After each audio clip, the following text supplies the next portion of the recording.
More than three-quarters of people in Wales are not willing to lose any money in order to leave the EU, new polling reveals. Pollsters YouGov asked people how much they would be willing to be worse off in order for the UK to leave the EU. The overwhelming majority, 76%, said they were not willing to lose any money at all.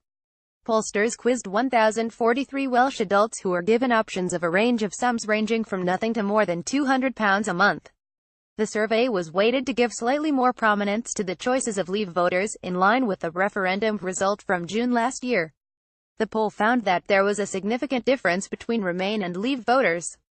However, even the majority of Leave voters, 55%, said they were unwilling to lose any money to leave the EU.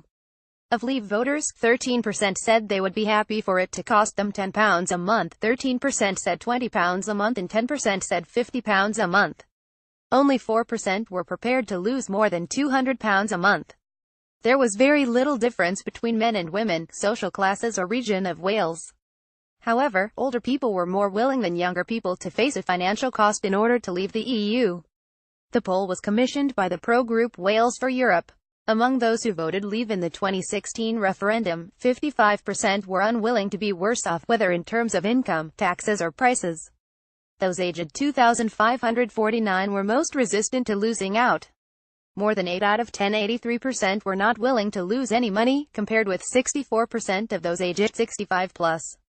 Helen Birtwistle, director of Wales for Europe, said these results demonstrate that the commitment of Leave voters to Brexit is not deep, and may well be changing as the full economic effects of Brexit become clearer.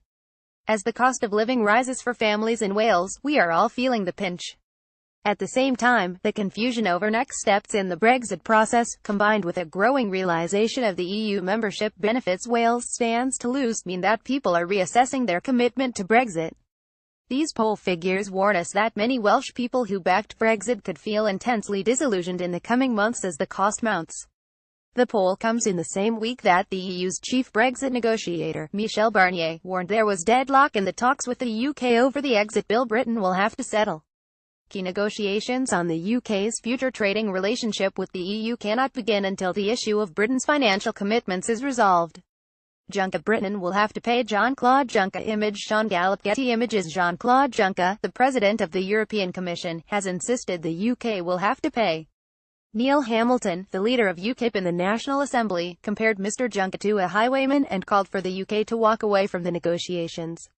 He said he is little more than a highwayman, demanding that Britain stand and deliver before we achieve Brexit.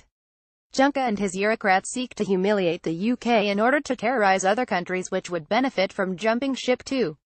The ransom demand of Juncker and co should be rejected outright. Since 1973, Britain has paid £500 billion into the EU coffers, which they have then spent on other EU countries. Enough is enough. We should stop this farcical non-negotiation now and start real negotiation with the US, Canada, India, China, Australia, etc. to open up our markets worldwide. A Welsh rally for Europe that will be taking place in Queen Street, Cardiff on Saturday at 12:30 p.m.